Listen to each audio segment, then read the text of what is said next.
Hello, welcome to Should I Buy This Game featuring I Heart Manatees. My name is Christine, and in this video I'll give you an overview of how the game is played and then share a few things I may like or dislike about the game to help you decide if you want to add I Heart Manatees to your collection. This is the game I Heart Manatees, and in this game we are building up habitat so we can rescue manatees, we can take photos of our friends, and we can try and keep away from the shark attacks. So this is our main board, and basically what we're doing is in each turn we're going to take a tile, starting from the bottom row, working our way up, and depending which row we are in, we can do different actions. So I'm just going to go over some of the different actions. In this row here, this is how we rescue our manatees. And so you always get 1 for having the symbol here. But if we look down in our habitat, we can build it up. So here I have a pair. So that allows me to rescue 2 manatees at one point. So if you had more of these pairs in your habitat, you can rescue more manatees at once. So I would take this tile and I need to place it into my habitat, and where I place it has to match up. So I can place it here, and this symbol is the food, and so I can put it there, and then I can do the rescue manatees. And as I said, I get to rescue 2 manatees. There's a pool of manatees, 6 per person, but it doesn't mean each person gets 6. It depends on who gets their manatees first. So I'm going to take 2, and it goes on our starting tile. Now you can only rescue the number of manatees that you have space for on your starting tile. And that would be it. They would just go there into the little main area waiting to swim around. Which takes us to the next action. Now, of course, when you're playing, this is a 2 to 4 player game, everybody would taking their own turns, but I'm just going to show you each one just so you understand how the game is played. So now this symbol here is swim. So if you wanted to do the swim, you would take that tile, add it into your habitat, and now we can swim. So we get the 1 swim for taking it, but I have an additional completed swim. Now it has to have the 2, not just the single image, 2 images. So 2 of my manatees can swim. Now a lot of the food is here, and this is how our manatees are going to be scored. How much food is around them. So you want them to be surrounded by food. Just having it here per se would not score any points. So 2 manatees can swim, but a manatee cannot swim over another manatee. And all the food is over here right now. So my first one's going to be this guy, and I'm going to swim him over here. And my second one will be this guy here, and I will swim him to here. So you can go anywhere as long as there's space to move. As I said, you can't go through at where another manatee is. So currently, this one would be scoring 1 point, and this one would be scoring 2 points. Our next action is take a photo, and up here we have our photo cards. Now you can always take a tile from take a photo, but you can't take a photo card unless you have the photo in your habitat. So for example, you need 1 manatee beside 2 little fishes, you need a set of divers, a set of fish, or 2 manatees side by side. Now these ones are worth 1 point straight up, and these are based on how many divers. So these potentially could be worth more points, the orange cards. So in my habitat, I do have this diver, so I'm going to be taking that photo. But first, I would take my tile, and I would have to find a place. Now, I can't put it here because those 2 don't match up.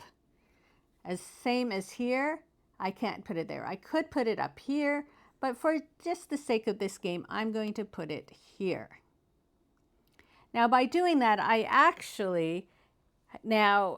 have this photo, I have this photo, I have this photo, and I have this photo. But what I think I'm going to do is I will take the diver photo. And then we just refresh the card. And this will go over here in my collection. And one of the ways the game ends is if you have 5 photo cards, that's one of the ways the game can end. Our last action here is the shark. And here we have the shark. And manatees don't like sharks. So what happens is I'm going to say my opponent took this card. They now have the option of putting the shark somewhere into my habitat. So if they were to put the shark here, I could no longer swim these manatees that direction because a manatee cannot swim through a shark. So they're basically making a blockage on my area. The other thing is there's this dice. And this one here is saying they can also take a manatee from my habitat. So as long as I have manatees here on my home plate, they can take one and add it to their habitat. So I've now lost the manatee. You would re-roll this, and some of the other images are like the divers, the fish, and the coral. So if, say it was here, and I was taking the shark attack, I have the divers, and that allows me to get an additional tile, whatever tile is closest to the beach. So say, I will just add one. Say there was a tile here. This is the tile closest to the beach that I would have to take this tile. But if that tile wasn't there, then I can choose one of these tiles that's closest to the beach because I had this symbol when I took the shark attack. And that is basically everything you are doing in this game. You are taking a tile and then performing the action that it's above. Now, as I mentioned, one way the game ends is having 5 cards. The other way the game ends is if the last manatee is taken from the pool. And so later on, as the game goes on and you're taking manatees, possibly 2, 3, 4 at a time, it'll come that there'll be a couple manatees left. And so it's up to you when you want to end the game. I find sometimes I have my manatees, but I need them to be swimming. I need them to get more, be surrounded by more food to get more points. So maybe I won't take that last manatee because I want to prolong the game. And the same goes with the cards. Maybe I will wait and not take my final card so I can move my manatees around and get more points. So it's up to you when you want to end the game. But basically that is how I Heart Manatees is played. I also want to mention that in the book there are some manatee facts, and part of the proceeds of this game actually goes into a manatee foundation to help the manatees. So now a few things we like about the game, and the first is the components. Even though this is a simple game, I like that on these tiles, I think you should be able to see, there's a nice gloss to them that adds to the water effect. As well as the cute little manatees, I think are really sweet. Now this game may seem very simple, but there's actually more strategy to it than it appears, because you're trying down here to get the food, because this guy here, until this gets open, you're not going to be able to score an extra point on him. So far he only has 1 point. There's no points here and no points here because you have to put another tile that matches.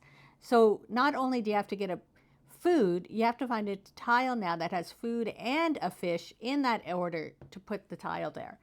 And so when you're looking at the tiles here on the board, you're really trying to decide, am I going for the food? Do I want these images because I have the cards, the photo cards, to score them? This would be great, but do I have a place that I can add it into my habitat? And so there is a bit more strategy to this game than you think. The game plays in half an hour, which is great though. And the last thing I want to mention is just we like how you have the option, you get points by the food and the manatees, but also the cards. So it's very important picking cards that you think maybe you can score more.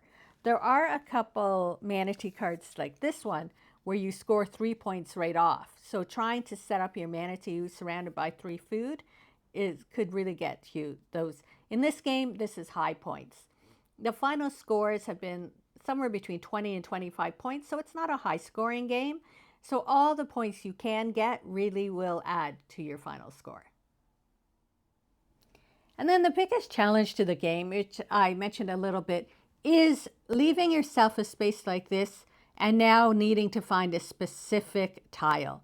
Because when we come up here, I don't see that setup of tile as an option to me. And so this tile here is great, but the only place on my board I could really put it at this point is way down here, where I get to use the one food, but will I actually fill this with food? I don't know if I have that many turns left. And so it's that back and forth. So that's the only sort of, it's good and bad, is the challenge is the tile you actually want available for you to get. But that is also part of the fun of the game. So let me know if you have played I Heart Manatees and what you think of the game.